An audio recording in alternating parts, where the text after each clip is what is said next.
Bismillahirrahmanirrahim.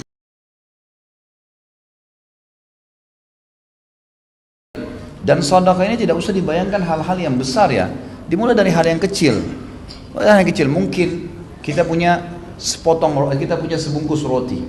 Pada saat mau makan di kantor ada teman di sebelah, bagiin setengah nih. Buat kamu setengah mau nggak? Kalau dia nggak mau ya sudah, itu masuk sedekah, gitu kan?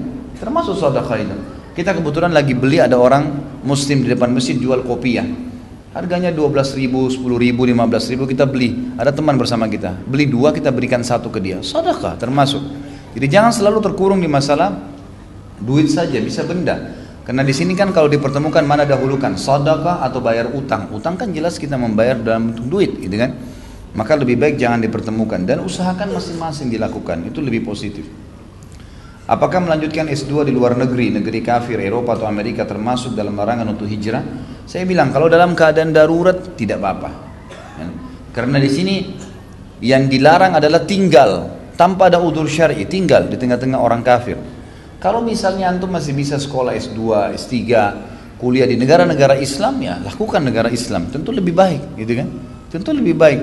Sekarang banyak sekali orang-orang Eropa yang belajar ke Turki. Turki negara Islam, gitu kan? Banyak sekali di tahun-tahun terakhir ini, 5 tahun terakhir, banyak kampus-kampus di Turki, fakultas-fakultas umumnya pun itu dipenuhi dengan orang-orang Eropa.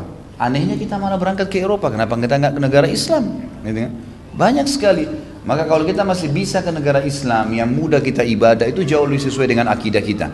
Kalau darurat, tidak ada lagi ilmu itu atau ilmu baru ditemukan dan terkenal satu negara kafir perlu kita belajar, ya itu lain. Pergi belajar lalu balik, gitu kan? Jangan sampai meninggal di negara kafir, di sana dihabisin waktu negara kafir yang tidak ada, yang justru malah membahayakan buat dia secara akidah, lebih baik jangan. Tapi kalau dia lahir di sana, duta, nuntut ilmu, gitu kan? Itu lain, itu mungkin hal-hal yang masih dianggap darurat, ya, yang masih darurat.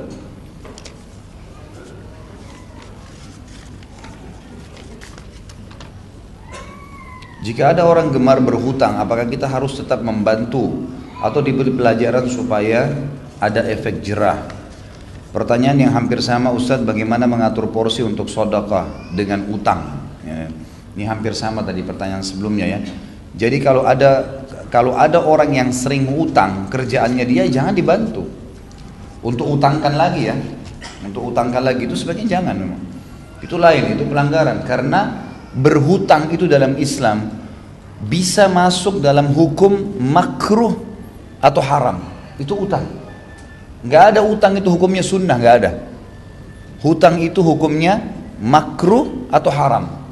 Dia jadi makruh kalau kita memang harus berutang, kita nggak punya lagi cara lain, gitu kan? Hukumnya tetap makruh. Itu bukan sunnah. Karena tetap didahulukan untuk orang itu tidak berhutang. Karena utang ini berbeda. Hukumnya sendiri, ada beda hukumnya. Kata Nabi SAW dalam hadis Bukhari, ruh seorang mukmin tergantung antara langit dan bumi selama utangnya belum terbayar. Orang yang mati syahid dalam hadis Bukhari dikatakan diampuni semua dosanya kecuali utangnya. Jadi utang ini punya hukum sendiri, gitu kan? Jadi tentu saja kita harus ya berpikir masalah utang ini dijauhi hukumnya, lebih aman untuk dijauhi. Dia akan menjadi haram kalau orang itu utang dengan niat tidak mau mengembalikan, jadi haram. Uang itu dasarnya jadi haram. Makanya Nabi SAW mengatakan siapa yang berhutang darurat pun, gitu kan, dan dia niat mau mengembalikannya, Allah akan mudahkan dia kembalikan. Nanti Allah akan bantu tuh. Tapi kalau ada orang utang asalnya nggak mau kembalikan, sudah niat memang tidak mau, ini orang mampu nggak apa-apalah, cuman 1.000 rupiah, cuman 100.000, orangnya kaya nggak usah. Maka ini sudah haram hukumnya. Dia haram dalam berutang, hukumnya haram. Maka tentu saja harus kita pahamin masalah ini. Jadi hutang itu dijauhi semaksimal mungkin, kecuali darurat. Dan kebanyakan pintu utang terbuka ini teman-teman sekalian karena memaksakan diri di atas kapasitasnya. Misal, ada seorang ibu pernah di salah satu taklim saya di Kelapa Gading bilang, Ustadz, saya kalau tidak KPR rumah, saya nggak bakal punya rumah. Kira-kira bagaimana tanggapannya? Saya bilang, itu kan statementnya ibu, perkataannya ibu itu. Jadi langsung mematok diri tidak akan punya rumah kecuali harus KPR, utang. Saya bilang itu kan perkataan Anda, dari mana Anda punya jaminan tentang masalah itu? Kenapa nggak kontrak dulu, nggak paksain diri, sambil ikhtiar, sambil berdoa dan nanti beli cash, itu bisa kok kalau mau. gitu kan? Buktinya banyak orang yang utang apalagi terlilit dengan masalah ribawi, dipastikan subhanallah ujung-ujungnya meninggal jadi masalah. Jadi masalah. Ada orang yang belum selesai KPR-nya disita oleh bank, akhirnya bukannya meninggalkan warisan untuk ahli waris, malah ahli waris yang membayarkan utangnya. Berapa banyak mobil mewah yang dipakai, rumah yang dipakai, melampaui kapasitas. Laluin dunia ini semampunya, gitu kan? Jangan dipaksakan. Kita punya kapasitas, teman-teman sekalian. Semua punya kapasitas. Mata punya jangkauan, suara punya jangkauan, ya, tangan punya jangkauan, kaki punya jangkauan. Jangan lebihi. Kalau kita melampaui kapasitas kita, kita harus memaksakan diri, kan gitu. Misal langkah kaki kita 1 meter misalnya. Ada orang mau melangkah 2 meter, susah.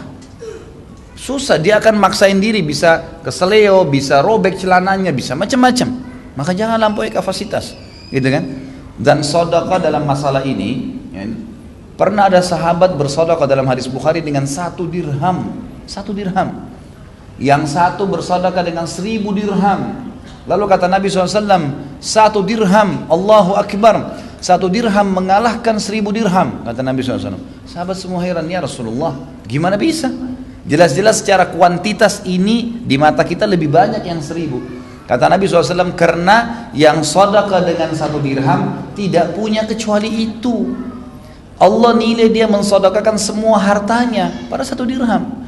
Antum kalau nggak punya kecuali 1000 rupiah dan antum sedekahkan semua, sama nilainya di mata Allah mensedekahkan seluruh harta. Sementara orang yang sedekahkan 1000 dirham, dia punya ratusan ribu dirham yang lain, gitu kan? Jadi kecil. Kalau kita hitung secara persentase maka lebih kecil. Maka sedekah di sini dikeluarkan semampu kita, ya gitu. Kita keluarin sedekah. Saya tidak bilang misalnya kita mau naik bus, uang kita tinggal 3.000 rupiah untuk bayar bus, lalu kemudian sedekahkan aja 3.000 rupiah itu. Nah, bukan begitu pemahamannya. Kita kalau enggak berarti saya nggak bisa kuliah. Ya jangan. Keluarkan 3.000 itu, ya kita gunakan kalau pas-pasan. Karena sedekah itu yang paling pantas adalah buat diri sendiri dulu. Kata Nabi SAW, mulailah bersedekah dengan dirimu. Kita tadi 3.000 rupiah pas mau naik bus. Kalau kita kasih orang lain kita nggak bisa naik bus. Itu salah kalau kita kasih orang lain. Karena sedekah dimulai dengan diri sendiri. Kemudian kepada kerabatmu, lalu kemudian orang-orang yang datang setelah mereka, umumnya kaum muslimin. Ya, pernah ada sahabat pegang 1 kantong dirham. Dia bilang, ya Rasulullah, ada orang miskin muslim umum. Ada lagi orang miskin yang satunya punya hubungan kerabat sama saya. 1 kantong dirham ini yang mana saya kasih? Kata Nabi SAW, kalau kau kasih yang punya hubungan kerabat denganmu, kau akan mendapatkan 2 pahala. Pahala silaturahim dan pahala sedekahnya. Jadi kita bisa memilih siapa yang kita mau kasih sebenarnya, gitu kan? Bisa di sini. Dan tetap mendahulukan diri sendiri. Harus difahamin. Jadi kalau porsi dipertemukan antara utang sedekah, utang yang didahulukan. Kalau saya harus bersedekah bagaimana, ya semampunya, gitu kan? Dan diikuti dengan niat yang ikhlas kepada Allah Subhanahu wa taala, maka insya Allah itu akan mendapatkan maksimal pahala. Ustaz, bolehkah dikala kita bersedekah kita berharap pahala ganti dari Allah di akhirat nanti? Hampir serupa pertanyaan juga Ustaz, apakah boleh bersedekah dengan keyakinan Allah akan memberi lebih lagi atau cukup lillahi ta'ala? Tentu saja boleh. Semua yang Allah janjikan boleh kita harap, ya kan? Boleh kita harap. Allah Subhanahu wa taala memberikan penjelasan dalam Al-Qur'an, perumpamaan orang-orang yang bersedekah di jalan Allah seperti orang yang menanam tanaman. Yang nanti tanaman itu akan tumbuh dan setiap memiliki banyak dahan dan ranting, dan setiap dahan itu akan punya 100 ranting dan seterusnya. Jadi Allah Subhanahu wa taala akan memberikan memang berlipat gandaan. Wajar kita minta. Allah Subhanahu wa taala menjanjikan salah satu kiat untuk menambah rezeki adalah bersedekah. Memang begitu. Ya bna Adam, hadis Bukhari tadi, hadis Qudsi, kata Allah, ya bna Adam, anfik alaih. Anak Adam, infak dulu di jalanku, aku akan berikan kepadamu. Memang kita ada balasan. Beri kita akan dikasih. Kalau kita sholat, puasa, semua ibadah kita kerjakan karena berharap masuk surga, itu penting. Itu kaidah dasarnya. Kita berharap balasan yang Allah janjikan. Makanya dalam buku-buku hadis disebutkan fadilah sholat duha, fadilah sholat malam, fadilah sedekah, fadilah bakti dengan orang tua. Apa itu fadilah? Janjinya Allah di ibadah yang sedang kita kerjakan. Bolehkah saya ibadah karena mengejar apa yang Allah janjikan? Boleh saja. Itu termasuk lillahi ta'ala berarti. Karena kita berharap. Bolehkah saya meninggalkan dosa karena takut masuk neraka? Boleh. Ya gitu. Karena yang suruh kita takut pada neraka Allah Subhanahu wa taala, berarti dengan takut pada neraka berarti kita takut pada Allah Subhanahu wa taala. Allah sebutkan tentang masalah surga, Al-Imran surah nomor 3 ayat 133. A'udzubillahi minasyaitonirrajim wasari'u ila maghfiratin min rabbikum wa jannatin arduhas samawati wal ardu uiddat lil muttaqin.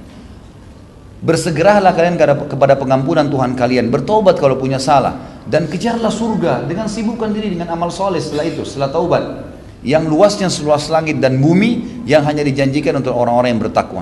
Jadi Allah menyuruh kita kejar surga, memang ibadah untuk masuk surga itu Allah yang perintahin. Berarti dengan mengejar surga sebagai balasan kita patuh pada Allah. Bagaimana bisa antum mau beribadah tidak ada janjinya? Fitrah manusia butuh janji, gitu kan? Makanya dijanjikan oleh Allah Subhanahu wa taala, bukan dijanjikan palsu ya. Ini janji yang pasti.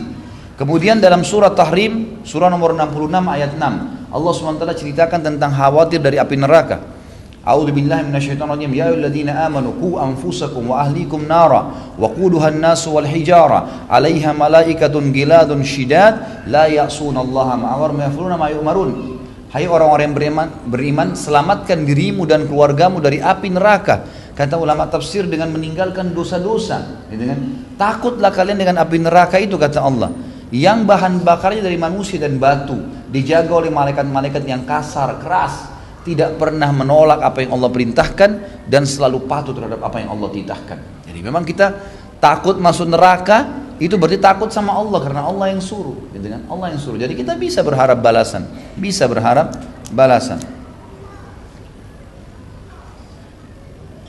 Apakah mengundang orang yatim makan di rumah sedekah sebagai sedekah kelihatan riya, atau membagikan makanan berbuka puasa akan tampak riya? Tentu saja begini ya, semua ibadah yang kita kerjakan yang akan kelihatan oleh orang lain, sholat berjamaah di masjid, sedekah di tempat umum, berpuasa Ramadan, orang semua tahu kalau lagi puasa. Ada orang baca Quran di masjid, orang lihat. Kemudian haji dan umrah misalnya, karena orang semua lihat. Semua ibadah, kata ulama, yang akan dilakukan di hadapan orang-orang pasti akan dilibatkan syaitan dalam ibadah. Syaitan akan melibatkan dalam ibadah itu, ibadah tersebut riya, pasti. Tinggal orang itu mengiyakan atau tidak. Ini kita lagi sholat, syaitan bisikin tuh, sebelah kamu ada orang itu, nanti dia kira doa kamu panjang, nanti kamu dipuji, nanti kamu, terus dia tawarkan. Selama kita tidak mengiyakan, tidak riya, sah sholatnya. Tapi kalau kita iyakan, baru dia riya. Berarti kita mengundang orang makan, kasih orang miskin sedekah makan, orang semua lihat, itu enggak riya. Abdurrahman bin Auf mengiklankan 700 tadi kafilahnya, untanya, diiklankan, ini semua Abdurrahman wakafkan buat kalian. Pernah juga saya ceritakan Utsman bin Affan mendatangkan kafilah yang sangat banyak dari Syam untuk dibagi-bagikan. Maka Utsman mengatakan, saksikan wahai muslimin, ini sedekah buat kalian. Tapi belum bisa mengontrol hatinya dari riya. Selama kita bisa kontrol, maka tidak ada masalah, tidak akan masuk dalam bab riya. Karena kadang-kadang ada amal yang memang harus dikerjakan di depan umum, nggak bisa enggak. Bagaimana hukumnya kita bersedekah di rumah yatim yang pemiliknya ahli bid'ah? Tentu saja kita lihat bid'ahnya apa nih. Kalau bid'ah itu sifatnya bid'ah mukaffirah, bid'ah yang sampai membuat orang kafir, syirik, minta-minta ke kuburan, nah itu jelas janganlah, gitu kan. Apalagi kalau dana itu disedekahkan lalu kemudian dipakai untuk perbuatan-perbuatan ritual ini. Tapi kalau misalnya bid'ahnya itu adalah bid'ah yang sifatnya perilaku-perilaku yang memang belum sampai pada mukaffirah, tidak sampai mengkafirkan orang, gitu kan, kekeliruan-kekeliruan karena tidak tahu dalilnya, maka kita sekalian nasihatin. Saya sarankan teman-teman tetap masuk ke semua lembaga dan berikan syarat, gitu kan. Ini saya berikan ya, dan saya minta nanti begini, atau dikasih hadiah buku, diikutkan dengan buku. Kalau kita masih belum tahu keadaannya bagaimana, sedekah saja secara umum, tidak ada masalah. Karena memang hukum dalam Islam adalah hukum zahir, yang kelihatan depan mata. Kalau kita lagi jalan dengan seseorang, pas azan duhur dia nggak sholat, nah itu wajib kita ingkar mungkar. Tapi kita tidak punya kewajiban dalam Islam keluar dari masjid pegang tangannya orang, kamu udah sholat belum? Itu nggak ada dalam Islam. Artinya kalau kita berikan sedekah kepada orang, ya kita sedekah secara umum, berhusnuzan, gitu kan. Bahkan sedekah bukan cuma untuk orang muslim, Orang kafir aja boleh terima sedekah kita. Nabi SAW dalam hadis Bukhari pernah memberikan puluhan ekor kambing kepada satu orang musyrik yang datang ke Madinah dari belakang Gunung Uhud. Dia tinggal di belakang Gunung Uhud, awal hijrah.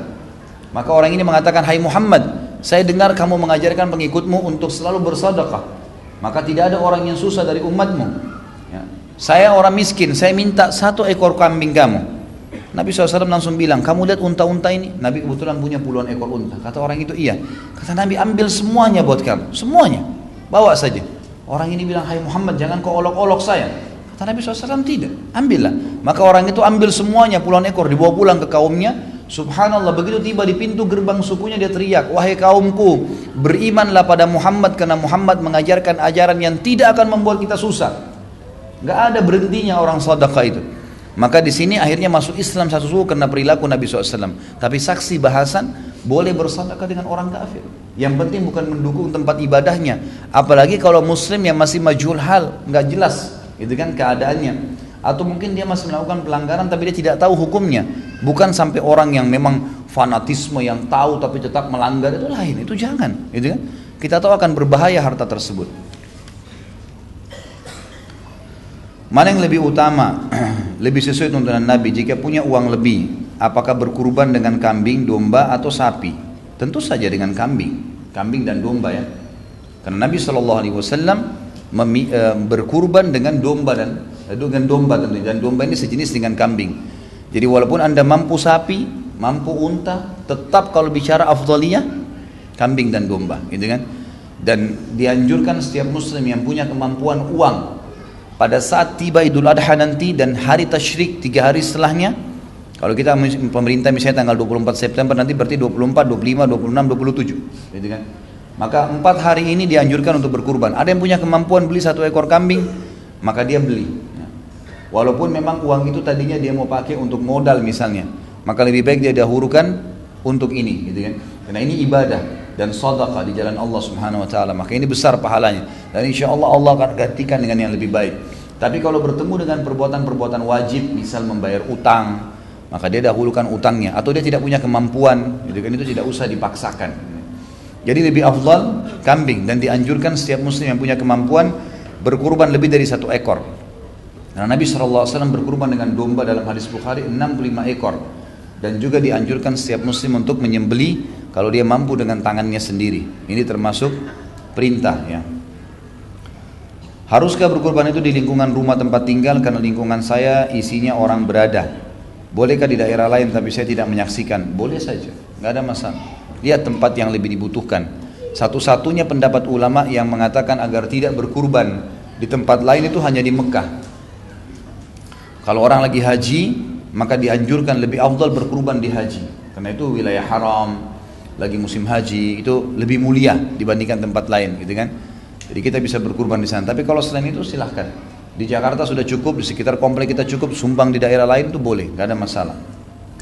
Haruskah saya memakan bagian dari kambing kurban tersebut? Apakah boleh dikurbankan saja semua? Tidak harus, tapi sunnahnya.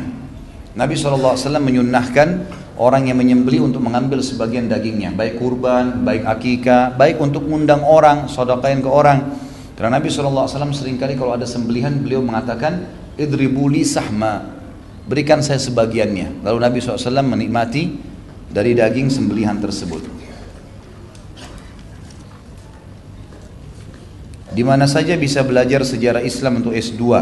Apakah di Madinah, negara Arab, atau bisa di kampus di Indonesia? Saya tidak tahu kalau di Indonesia ya. Kalau di daerah Timur Tengah mungkin yang terbuka untuk S2 itu hanya daerah Afrika, mungkin Mesir gitu kan. Ini yang masih terbuka. Saya tidak tahu sekarang kalau Turki membuka diri, karena baru-baru ini saya dapat berita ada penawaran beasiswa. Tapi kalau untuk di Timur Tengah, kalau kayak di Madinah itu nggak bisa. Karena di Madinah itu setahu saya syaratnya untuk S2 memang dasarnya dia S1 di situ. Ya. Udah S1 di Madinah, kemudian dia lulus baru bisa. Kalau enggak maka nggak bisa. Selain sedekah atau infak, amalan apa yang bisa membuka pintu rezeki? Saya sarankan ikut tema saya ya. Saudaraku, ini ada rahasia rezekimu. Ada 10 kiat menambah rezeki yang saya sebutkan. Bersyukur, berinfak, gitu kan? Menikmatin yang halal, menjauhi yang haram, memperbanyak istighfar, kemudian bertakwa kepada Allah, patuh, pada Allah, kemudian bertawakal, kemudian silaturahim, kemudian hijrah tadi yang kita jelaskan, kemudian haji dan umrah, dan yang ke-10 itu doa. Ini 10 kiat panjang lebar saya jelaskan dalam tema Saudaraku Nilai Rahasia Rezekimu, bisa dilihat ada di YouTube insyaallah. Apa benar Abdurrahman bin Auf paling terakhir masuk surga dibandingkan para sahabat Nabi yang lain karena lamanya hisabnya? Saya nggak pernah temukan riwayat itu, tidak pernah saya temukan. Yang ada kita temukan adalah malah hadis Sahih Bukhari tadi, kalau Abdurrahman dijamin masuk surga. Di sini maksudnya dijamin masuk surga, dia akan masuk surga tanpa hisab. Malah pemahamannya 10 orang sahabat itu masuk surga tanpa hisab. Jadi bukan berarti masuk surga saja. Karena kalau hanya masuk surga dengan dihisab, banyak orang tidak perlu disebutkan namanya oleh Nabi SAW kan? Karena misalnya seseorang di antara kita juga nanti kalau dihisab hari kiamat, insya Allah amalnya lebih baik, dia juga akan masuk surga. Kalau memang tetap melalui hisab, maka tidak butuh disebutkan. Penyebutan 10 orang ini berarti tanpa hisab mereka masuk, itu nilai plusnya di situ. Karena kalau melalui hisab berarti umumnya seperti muslimin, gitu kan? Jadi tidak ada, setahu saya Allah alam ini tidak mungkin ada gitu ya. Surah Al-Baqarah 215 tercantum infak didahulukan orang tua lalu kerabat. Kira-kira kerabat tetangga yang perlu kita beri infak seperti apa? Ya tentu saja orang yang butuh ya, orang yang butuh. Dan infak ini, sedekah ini bisa untuk orang kaya, bisa untuk orang miskin ya. Misal gini, ada orang tua kita datang kaya raya atau saudara kita datang ke rumah kaya raya, kita hidangkan makan, itu sedekah. Makanan yang kita keluarkan sedekah. Lagi kebetulan adik saya datang ke rumah, kemudian dia lihat baju di lemari, bagus ya, saya mau minta, kita berikan, silahkan ambil. Dia orang mampu sebenarnya, tapi dia suka baju itu, modelnya bagus, mungkin suka warnanya, kita kasih, itu sedekah. Padahal dia orang mampu, gitu kan? Jadi boleh saja, bolehnya memberikan bagian daripada daging kurban kepada orang kaya, itu boleh. Misal maksudnya orang mampu ya. Jadi tidak selamanya orang miskin, didahulukan orang miskin, tapi bolehkah orang kaya mengambil bagian daripada daging kurban? Boleh. Sekarang antum dapat nih bagian daging kurban, kita sembelih kambing atau sapi, kemudian dapat 2 kilo, kita ambil sebagian. Lalu ada kerabat kita datang orang kaya, tapi dia datang, kemudian kita berikan sebagian dari daging kambing atau daging yang sudah dikurban tadi, bolehkah? Boleh. Tidak ada masalah, gitu kan? Beda infak dengan sedekah apa Ustaz? Apa sama dengan sumbangan juga? Tentu kalau sedekah diitlakkan itu lebih umum. Sedekah itu lebih umum. Karena sedekah ini masuk segala macam jenis yang dikeluarkan di jalan Allah. Bahkan dalam hadis dikatakan ya, mengucapkan subhanallah sedekah. Zikir, mengucapkan alhamdulillah sedekah, mengucapkan la ilaha illallah sedekah, menyuruh kepada kebaikan sedekah, melarang dari kemungkaran sedekah. Bahkan engkau mengangkatkan barang sahabatmu, saudaramu ke atas tunggangannya sedekah. Dalam hadis lain dikatakan seseorang dari kalian akan mendapatkan pahala sedekahnya sampai sepotong makanan yang dia taruh di mulut istrinya. Jadi sedekah lebih umum, bisa masuk apa saja yang diniatkan untuk Allah berhitung sedekah. Tapi kalau infak lebih tertuju kepada benda materi yang diberikan. Itu yang saya tahu, Allahu a'lam. Kalau sumbangan tentu dalam bahasa Indonesia yang bisa lebih umum lagi ya. Bisa lebih umum lagi. Teman saya seorang mu'allaf masih tinggal dengan keluarganya yang non muslim. Apakah ia harus hijrah ke tempat di mana ia mudah beribadah dan meninggalkan keluarganya? Ia seorang janda yang bekerja dengan anak 2. Orang tuanya belum tahu ia mu'allaf. Ya tentu saja dia tetap hijrah. Semua orang yang terganggu dari sisi ibadah, mu'allaf atau muslim, maka dia harus pindah. Yang sudah jelas panjang lebar tadi saya jelaskan. Dan saya sarankan seperti ini, masalah mu'allaf ini jangan disembunyikan, sampaikan saja. Mungkin saja bisa menjadi penyebab keluarganya malah dapat hidayah, gitu kan? Bukan mustahil. Kenapa harus ketakutan? Anda dalam keadaan benar. Apa yang harus dikhawatirkan? Kenapa orang jadi mu'allaf sembunyi, gitu kan? Kebenaran itu bukan untuk disembunyikan, diiklankan. Itu yang benar. Tidak boleh kita khawatir dengan itu. Ada orang subhanallah pakai baju koko, pakai kopiah malu. Loh kenapa? Ada orang pakai cadar malu jalan. Subhanallah, ini kebenaran. Kenapa orang yang sedang salah telanjang tidak malu? Terbalik ini, gitu kan? Mesti yang benar itu ditonjolkan memang. Bagaimana wanita bersedekah sedangkan uangnya adalah milik ayahnya atau suaminya? Apakah dengan uang saku yang dikumpulkan? Saya sudah jelaskan tadi ya, sedekah secara umum. Apa saja dia boleh sedekahkan. Kalau misalnya memang ada uang yang dia mau keluarkan, kemudian itu hasil pemberian dari ayahnya atau suaminya, maka dia bahasakan. Dan dalam hadis dikatakan siapapun yang bersedekah dari harta seseorang, maka yang bersedekah dapat uang, dapat pahala, dan yang memiliki harta juga dapat pahala. Misal gini, seorang suami kasih ke istrinya, lalu istrinya sedekahkan, maka suami juga ikut dapat pahala. Orang tua memberikan kepada anaknya, anaknya sedekahkan, maka juga orang tuanya dapat pahala. Jadi gak ada masalah sebenarnya, cuman kalau bertemu antara kita mau sedekahkan secara umum dengan misal suami titipkan duit, ini uangnya nafkah bulanan, diberikan kewajiban untuk menyiapkan makanan, kebutuhan rumah, ini berarti kewajiban, maka nggak boleh disedekahkan uang ini, karena memang ini sudah bentuk sedekah suami yang harus dijalankan, gitu kan. Jangan disedekahkan lagi, kecuali ada lebihnya lain, tapi kewajiban didahulukan. Jika kita hanya mempunyai uang pas-pasan, jadi uang yang ditabung memang untuk kebutuhan masa depan, untuk bayar kuliah dan beli rumah. Jadi kita mengganti menabung dengan wakaf tunai yang ada jangka waktunya, sehingga bisa kita ambil lagi ketika kita butuh. Uang kita jadi bisa dimanfaatkan untuk umat. Ya, jika seperti ini bagaimana Ustaz? Jika untuk sedekah kita punya uang sama tadi, lebih baik mana Ustaz? Apakah lebih baik sedekah tujuannya sama? Ya sebenarnya sedekah ini tidak usah jadi dimulai dengan sesuatu yang dimudahkan. Dimudahkan oleh Allah Subhanahu wa taala. Kita lagi punya duit di kantong, keluarkan. Apa yang sih saya harus sedekahkan tiap hari? Sedekah sesuatu yang kita mampu. Bahkan subhanallah kita menimbahkan air buat orang, memberikan air segelas minum, menunjukkan orang kepada jalan orang yang sesat, itu semua masuk dalam sedekah, semua kebaikan, gitu kan? Jadi kita coba semampunya, Allah alam yang saya tahu. Kalau kita harus bayar kuliah, kemudian target 1 tahun pembayarannya sekian, kita udah taruh di rekening untuk itu. Saya bukan bilang jangan nabung ya, jangan salah faham. Bukan tidak boleh ada uang sama sekali kita simpan, tidak. Tapi prioritaskan sedekahnya. Ada orang tidak, dia memang nabungnya diprioritaskan sehingga tidak pernah bersedekah. Ini yang kita singgung dari tadi nih. Jadi sedekahnya didahulukan. Kalau ada kebutuhan dasar, apa yang kita mau keluarkan bayar kuliah, sudah masuk dalam pemahaman tadi, dia sedekah buat diri sendiri. Itu sudah sedekah namanya, gitu kan? Maka itu didahulukan tentunya, kemudian lebihnya baru dikeluarkan. Saya punya saudara yang senang sekali pinjam uang.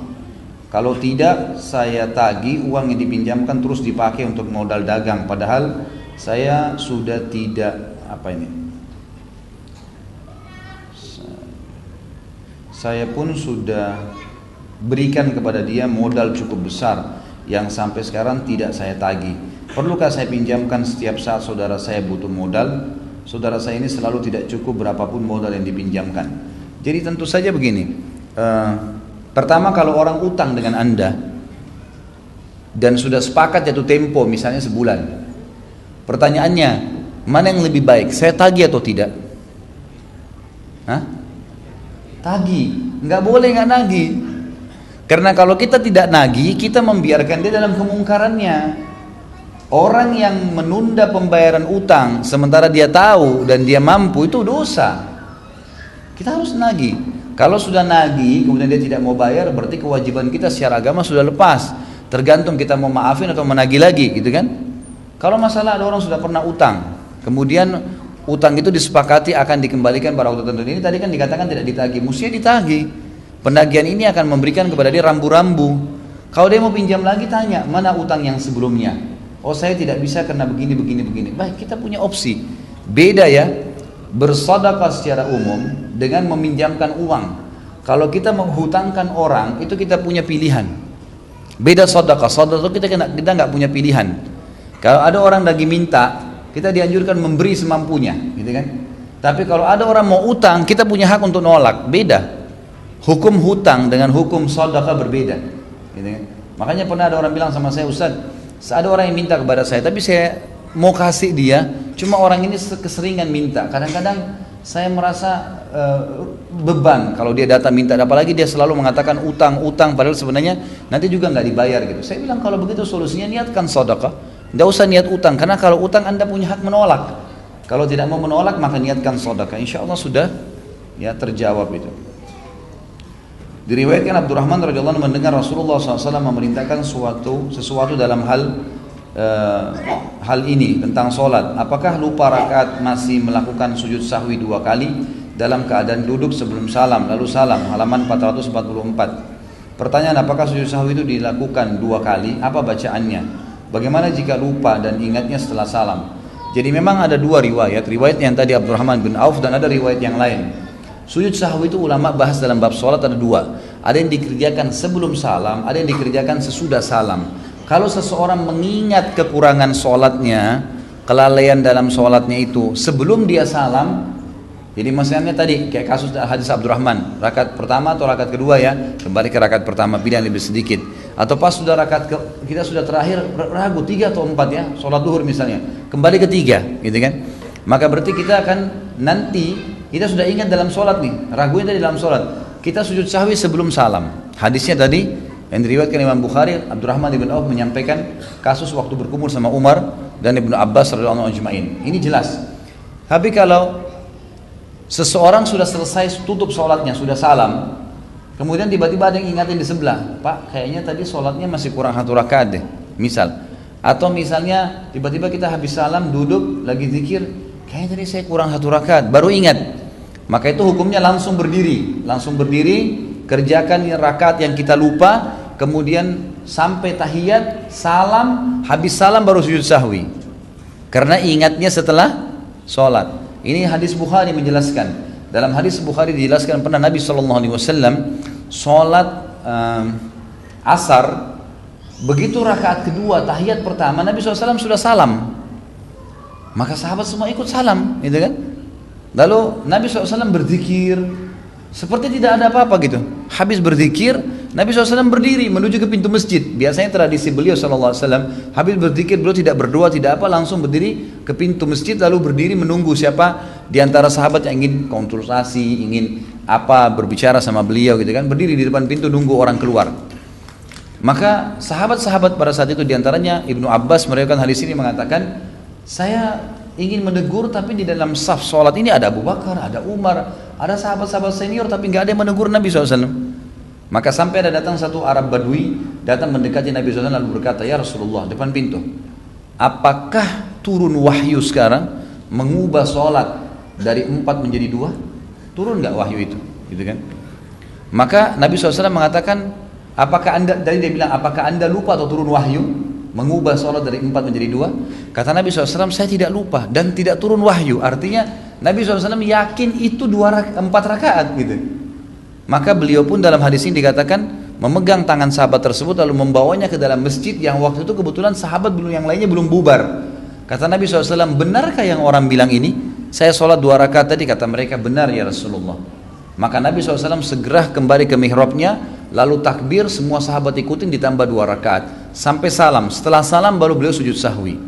Kenapa? Karena ingatnya setelah salam. Maka sujud sahwinya setelah salam. Kalau ditanya apakah 2 kali, jawabannya iya 2 kali sujudnya.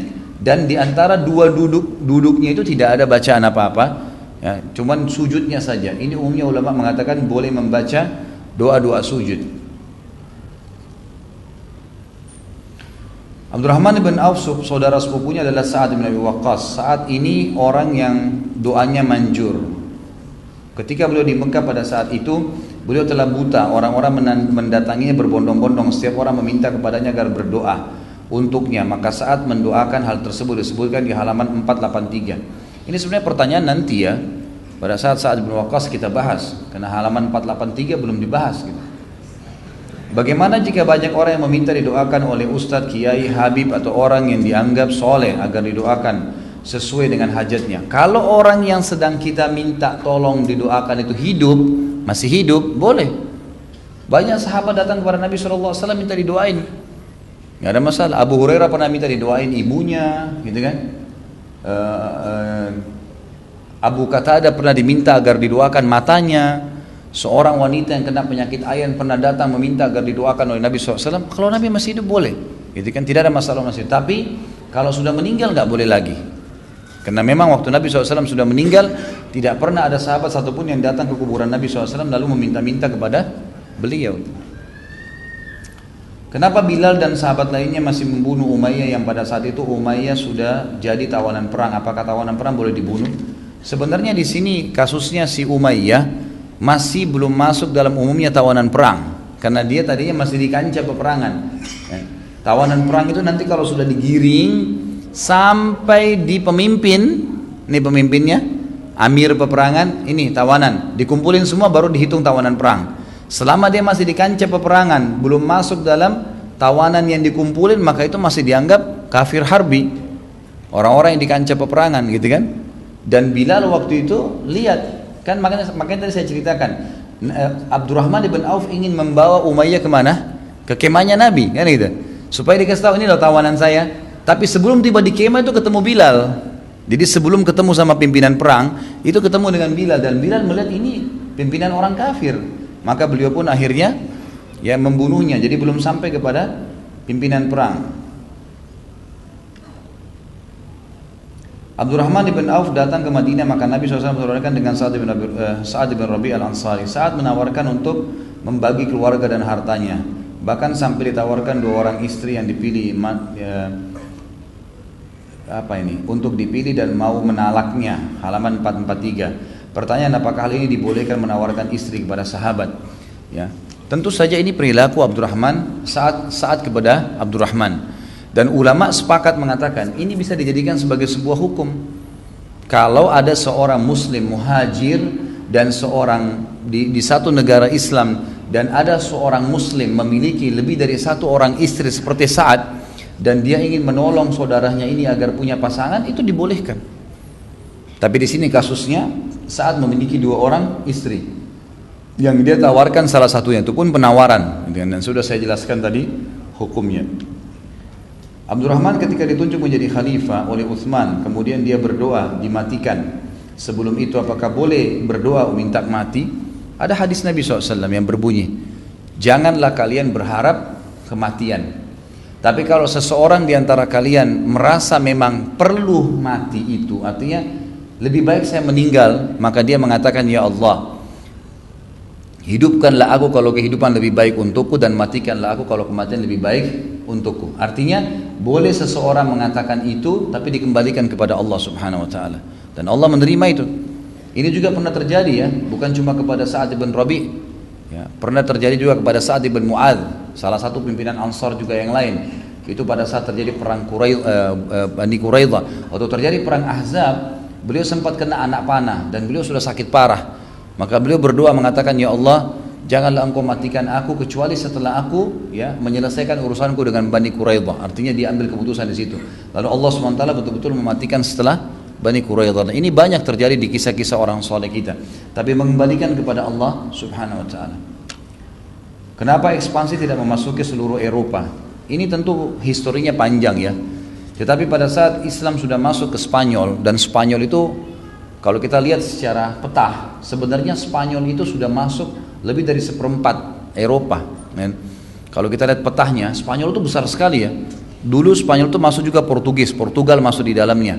Itu dulu besar sekali, memang besar sekali. Kalau dilihat lokasi wilayah, kalau saya tidak salah, Spanyol itu sama besar dengan wilayah-wilayah sebagian besar Eropa yang lain, ya itu. Jadi memang sudah sebagian besar masuk pada saat itu. Dan ekspansi Islam sudah sempat sampai ke wilayah selatannya Perancis. Ini ada bahasan sendiri tentunya. Tetapi pada saat itu terjadi kegagalan perang ya, yang dikenal dengan Balat Syuhada. Ada perang Balat Syuhada karena ada pasukan muslimin yang terkalahkan, maka ada instruksi dari pimpinan pada saat itu yang ada di wilayah Murabitin namanya ya, wilayah di Afrika. Itu mereka mengatakan, daripada kita ekspansi sekarang, kita benahin dulu keadaan Spanyol yang sudah dikuasai, nanti baru diekspansi. Cuma subhanallah, ekspansi setelah itu banyaknya melalui dakwah, sudah bukan lagi peperangan. Dan Islam sudah banyak dikenal pada saat itu di wilayah Eropa. Sampai sejarah Eropa tertulis bahwasanya pada zaman kejayaan Islam, bukan cuma zaman Umayyah dulu ya, atau Murabitun tadi yang saya sebutkan, itu di zaman Utsmaniyah saja, Eropa, negara-negara Eropa itu banyak sekali di antara mereka yang masuk dalam Islam. Bahkan mereka menjadikan wilayah pakaian-pakaian, tradisi-tradisi mereka, makanan mengikuti umat Islam.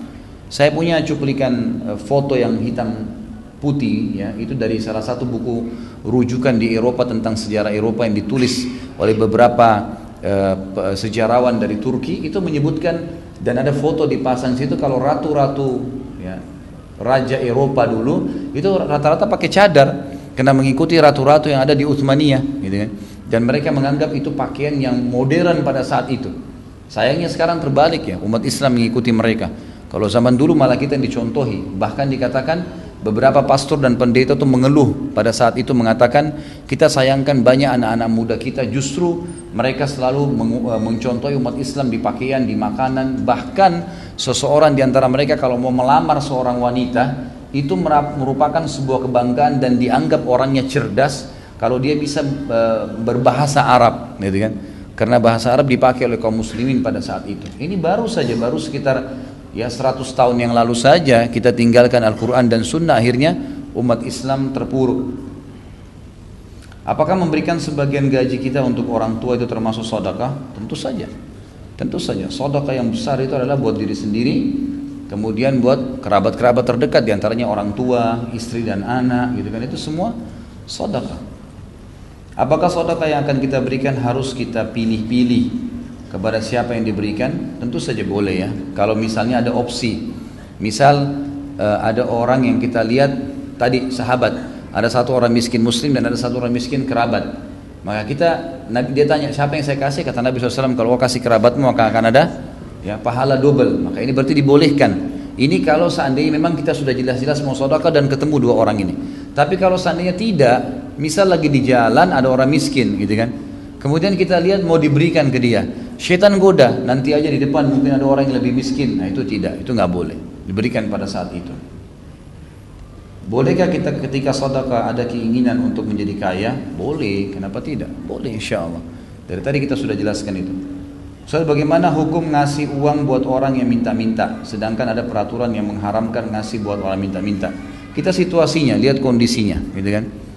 Sampai sekarang setahu saya LSM di Indonesia ini lagi berdiskusi dengan pemerintah kita. Karena kebanyakan orang-orang, ada memang orang-orang yang minta-minta banyak di jalan-jalan itu memang orang yang menjadikan sebagai profesinya. Ini negatif. Tetapi banyak orang yang memang susah, gitu kan? Dan ternyata LSM mengatakan pemerintah sampai sekarang belum menanganin itu. Jadi cuma dilarang, ditangkapin, kemudian sudah nggak diurus gitu. Maka akhirnya mereka terbengkalai. Makanya banyak LSM yang mendatangi rumah-rumah mereka di pinggir-pinggir kali. Memang mereka susah. Sekarang kalau nggak dibantu, pemerintah nggak bantu, siapa yang mau bantu? Jadi kita lihat kondisinya, gitu kan? Lihat kondisinya. Saya pernah lihat ada satu bapak jalan di Condet di beberapa waktu lalu. Lewat jalan saya mau pergi taklim, subhanallah begini saya lihat pakai baju batiknya sudah tua sekali, kopi hitamnya kotor sekali, gitu kan? Keadaannya luar biasa, bawa tas susah jalan. Saya lihat dari keadaannya memang orang susah nih.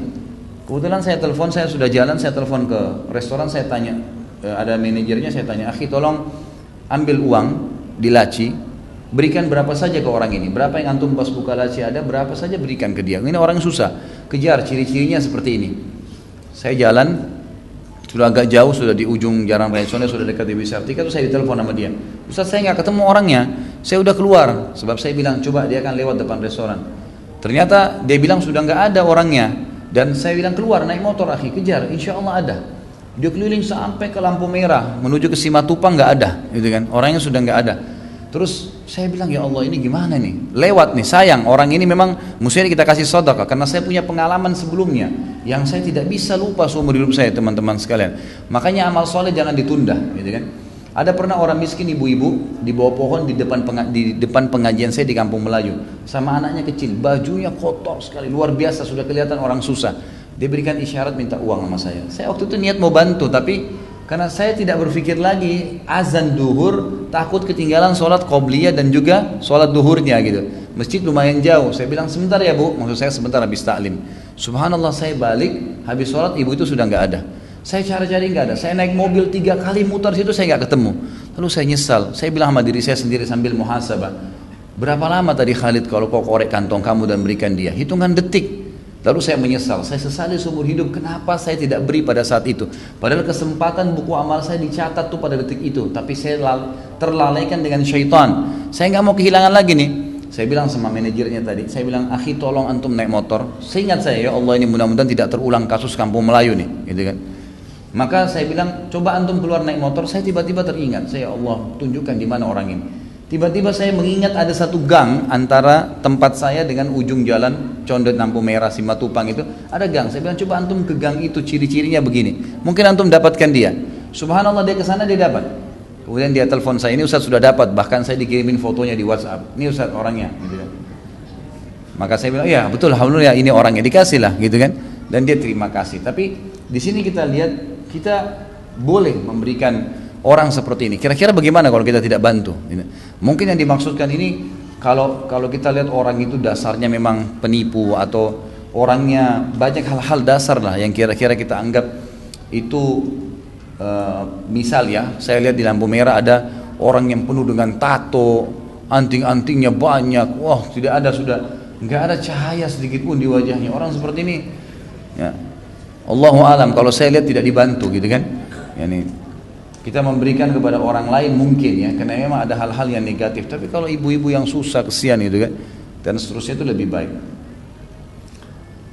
Pak Ustadz, kira-kira kita yang hidup di zaman sekarang masih ada potensi atau tidak untuk menyamai derajat para sahabat atau melebihi derajat para sahabat Rasulullah di akhirat kelak? Karena ketika saya menasihati teman saya atau keluarga saya untuk mencontohi para sahabat, mereka selalu membantah itu, karena para sahabat tidak bisa disamakan dengan kita, seolah-olah kita tidak akan pernah bisa menyamai para sahabat. Tentu saja begini teman-teman sekalian, Allah subhanahu wa ta'ala menyampaikan kepada kita kisahnya. Dalam buku ini kita lihat, ini ada 4 jilid, teman-teman bisa lihat di depan.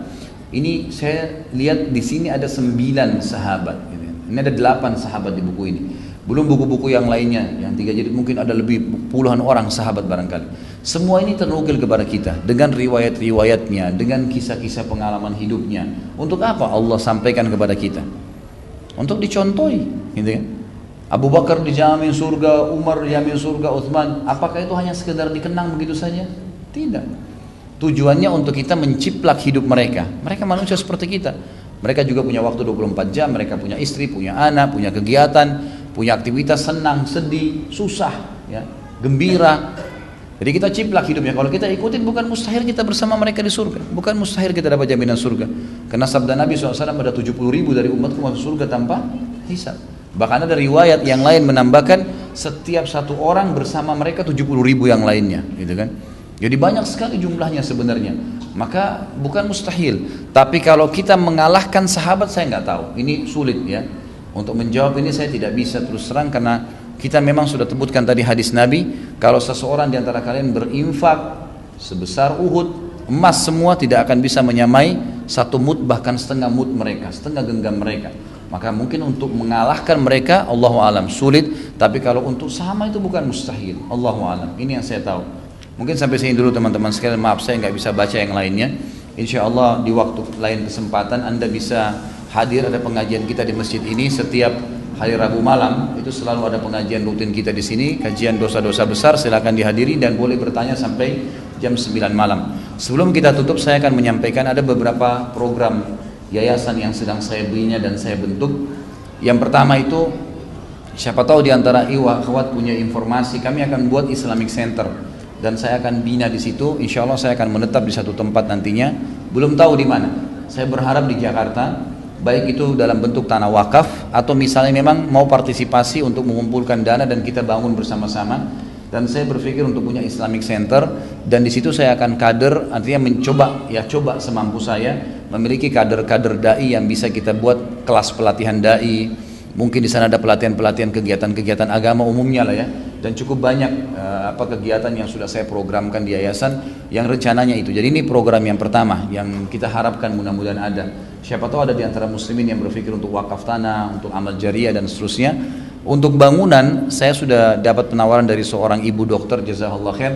Beliau memang mengatakan mau membangun masjid buat ibunya ya, dan tadinya di Kota Malang ya, ada tanahnya itu sudah cukup besar, sekitar 1.500 meter, dan sudah ada anggaran buat masjid beliau siapkan. Masya Allah anggaran masjidnya lumayan, 1,5 M dikasih. Dan dia bilang ini Ustadz silakan. Terus saya tadinya berpikir ya sudahlah dibangun di Malang. Lalu saya berpikir, saya bilang sama dia, Bu begini aja Bu, kalau di Malang saya harus bolak-balik Jakarta Malang mengawasin. Kenapa enggak sekarang tanah di Malang dijual, kemudian jadikan duit kita beli tanah di Jakarta yang bisa dijangkau oleh akses orang di Jabodetabek ini. Itu insya Allah lebih baik, karena selama ini Islamic Center yang memang kita bina sesuai dengan sunnah itu masih jarang sekali di kota Jakarta. Maka itu lebih baik saya bilang dijual dulu baru kita bangun. Dia alhamdulillah setuju. Lagi sekarang tanah di Malang itu akan dijual dulu, kemudian akan digabungkan dana. Dan ini bisa teman-teman bergabung, atau misalnya ada yang mau wakafin tanah juga bisa. Program yang lain adalah kami sekarang lagi memberdayakan dai-dai, memaksimalkan keadaan dai. Perlu teman-teman tahu, ini bukan karena saya dai ya. Sedekah itu kata para ulama yang paling afdal adalah diberikan kepada diri sendiri dan orang tua serta yang diwajibkan, istri dan anak. Datang setelah itu, setelah orang tua, istri dan anak adalah sedekah kepada para ulama. Karena ulama-ulama ini adalah pewaris para nabi, gitu kan? Jadi mereka kalau dimakmurkan maka akan makmur keadaan masyarakat ini. Karena kata ulama, kalau seorang alim itu makmur maka akan makmur yang lainnya. Datang setelah alim adalah di sini alim, dai-dai semuanya ada. Datang setelah mereka para mujahid. Datang setelahnya fakir miskin secara umum. Kenapa orang alim lebih didahulukan daripada mujahid? Kata ulama, karena seorang alim bisa motivasi 1000 mujahid.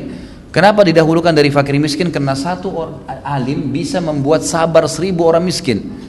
Di sini bukan berarti ya mereka itu tidak boleh bersedekah. Seorang alim harus lebih dulu menjadi contoh. Tapi kita berbicara dai-dai kita memang yang tidak punya kemampuan.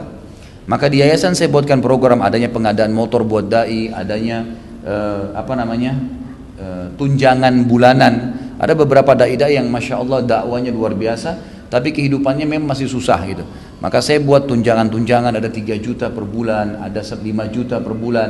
Nanti semua kebutuhannya di istilahnya dipenuhi, berasnya, gulanya, listriknya, semua kita tanggungin gitu. Dan itu insya Allah ada pahalanya, karena satu orang dia itu sudah cukup kita panen pahala sekian banyak umat yang didakwahinya, gitu kan. Tentu juga dai-dai ini disortir, dipilih ya. Kemudian juga termasuk berhubungan dengan dai ada pengadaan laptop, ada pengadaan perpustakaan dai gitu kan, ada pengadaan pembiayaan untuk anak-anaknya dan seterusnya ya. Kemudian ada kegiatan sosial seperti pembuatan sumur ya, penggalian sumur di beberapa daerah, kemudian penebaran buku-buku agama Islam, penyebaran busana muslim dan muslimah ya secara gratis. Ini semua kita lakukan. Dan ada penerimaan alokasi zakat mal gitu kan, itu kita alokasikan kepada orang-orang yang berhak. Dan terakhir itu kemarin saya sempat menanyakan fatwa karena ada seseorang jemaah yang datang kepada saya mengatakan, Ustaz, saya punya bunga bank yang saya tidak tahu harus apakan, apakah saya tinggalkan di bank atau saya ambil. Maka saya bilang, saya tanyakan fatwanya dulu, saya coba pastikan beberapa artikel, saya coba kumpulkan data-datanya, saya teleponkan langsung ke Madinah ke beberapa masyayikh. Ternyata bunga bank itu boleh ditarik, bank konvensional, tapi hukumnya kembali kepada hukum umum, tidak ada yang punya harta itu. Jadi kembali kepada haknya Allah Subhanahu wa taala, dan boleh dialokasikan bukan untuk kebutuhan pribadi tapi untuk kegiatan sosial seperti perbaikan jalan, jembatan, kemudian paving blok jalan, kemudian got dan seterusnya, ini semua dibolehkan. Maka saya buka akhirnya di program yayasan pengalokasian bunga bank itu tujuannya untuk kegiatan tadi. Karena umumnya fatwa ulama yang saya temukan, kalau seandainya dikhawatirkan bunga bank itu, apalagi dia harus membuka di bank konvensional tadi, akan digunakan oleh orang-orang pemilik bank untuk kepentingan agama mereka, kayak bangun gereja, tempat-tempat ibadah, maka ini ya tidak dibolehkan. Kalau dia tahu jelas dipakai untuk itu, maka ditarik dan dilemparkan ke kegiatan-kegiatan sosial. Tentu bukan, dia tidak dapat pahala di sini ya. Orang yang menarik bunga bank garis bawahi tidak dapat pahala dari kegiatan sosial, karena itu bukan uang dia. Jadi ini beda, makanya sedekah secara umum, bunga bank nggak ada pahalanya. Itu hukumnya kembali kepada hukum asal, hukum tidak ada pemiliknya, jadi hukum haknya Allah. Makanya kita alihkan kegiatan sosial dan jangan dianggap ini berarti sudah punya banyak amal jariah. Karena ini hal-hal mendasar yang mesti diketahui. Juga terakhir teman-teman sekalian, di yayasan juga saya buka untuk kurban. Kalau ada yang mau ikut partisipasi silahkan di beberapa wilayah. Ya, itu ada nilai-nilai tertentu tentunya, yang umumnya mungkin sudah orang-orang tahu. Kambing dan sapi, tapi ini saya tidak sebutkan nilainya karena dalam masjid. Tapi itu insya Allah kalau ada yang berminat bisa tanya saya nantinya, kita akan adakan itu insya Allah. Dan yang terakhir ada program umroh untuk para penghafal Al-Quran. Ini juga insya Allah akan kita alokasikan dana umrohnya setelah haji nanti, dan para penghafal Al-Quran kita gilir untuk bisa umroh. Allahu a'lam. Mungkin begitu. Mudah-mudahan apa yang kita bahas bermanfaat, dan mohon maaf kalau ada yang belum sempat saya jawab ya pertanyaannya. Semoga sekali lagi semua apa yang sudah kita lakukan terdahulu kalau salah diampuni, diganti pahala oleh Allah. Semua yang kita kerjakan dari kebaikan diterima, dan juga yang belum kita kerjakan sudah diterima. dan juga seluruh muslimin yang sakit disembuhkan, yang punya utang dilunasi utangnya, kemudian belum dapat hidayah diberikan hidayah, yang sudah dapat hidayah dimudahkan untuk mengamalkan, dan tidak henti-hentinya kita berdoa agar saudara kita di Palestina, di Syria, di Yaman, di Irak, di Myanmar, dimanapun mereka berada diberikan kemenangan, keikhlasan, dan juga Allah muliakan Islam di tangan-tangan mereka, serta Allah partisipasikan kita dengan pahala baik dengan doa kita, dengan harta dan juga dengan jiwa kita, dan semoga Allah dengan kemahamurahannya yang sedang melihat kita, malaikatnya sedang menghadiri majlis yang mulia ini, menyatukan kita semua di surga firdausnya tanpa hisab, sebagaimana ia satukan kita di majlis ilmu yang mulia ini. Kalau benar dari Allah, kalau salah dari saya mohon dimaafkan. Subhanakallahumma bihamdika asyhadu an la ilaha illallah astaghfirullah wa atubu ilaik. Wassalamualaikum warahmatullahi wabarakatuh.